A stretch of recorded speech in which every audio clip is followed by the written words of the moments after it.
So it's lovely to be here, Shakespeare and Company, a legendary bookshop. We've been reading from our books, me and Chris Womersley. My name is Chris Womersley and I'm an Australian author, and I've been very kindly invited along to give a reading at the famous Shakespeare and Co with the very famous Alex Miller, in whose shadow I'm standing. So that's what we're doing here tonight in Paris.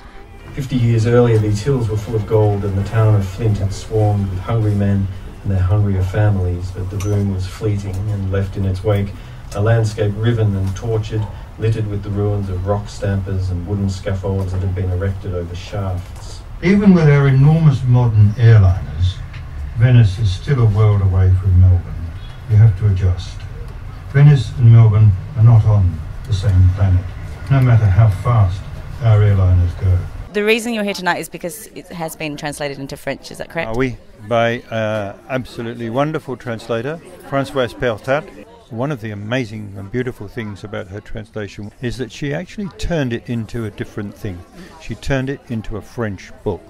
It's not a French book, but she turned it into one, which meant, in the end, leaving my book altogether. In French, it's been translated as Les Affligés, and it's a story essentially of a returned soldier in 1919 who returns to Australia from fighting in Europe, and he meets a young girl he comes to believe is the ghost of his murdered sister. Why did you write this book?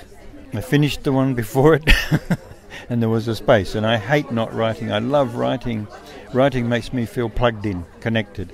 My daughter said to me, "So what are you going to do next, Dad?" And I said, "I'm going to write a simple love story." Just off the cuff. And then I thought, wow, I should do that. I should. That would be great. I've never thought of doing that. A simple love story. And she said, "Dad, love's not simple, mate. You should know that." I did. She did. We do. One does.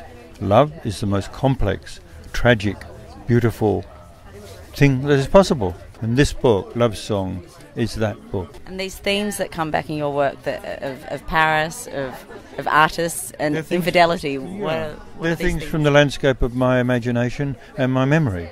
I mean, the landscape of memory is the most important thing to a writer, and probably to all of us. Why did I write this book? I'm not quite sure. Books sort of have their own momentum that gathers in the imagination of a writer, I guess, and this was just one that suggested itself to me and has come out quite nicely.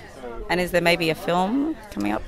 The film has been optioned, the rights have been optioned to make a film of Bereft, which I would dearly love to see. And what's next for you? Well, another book has been published, and that's also being translated by Françoise into French. Next book is, I've probably written about half of it. It's a novel called Cairo at this stage, which is set in a place called Cairo, which is it's a coming-of-age story about a guy who becomes involved with a sort of a charismatic group of bohemians who lure him into an art forgery scam. And if you want to find out what happens next, you're going to have to buy the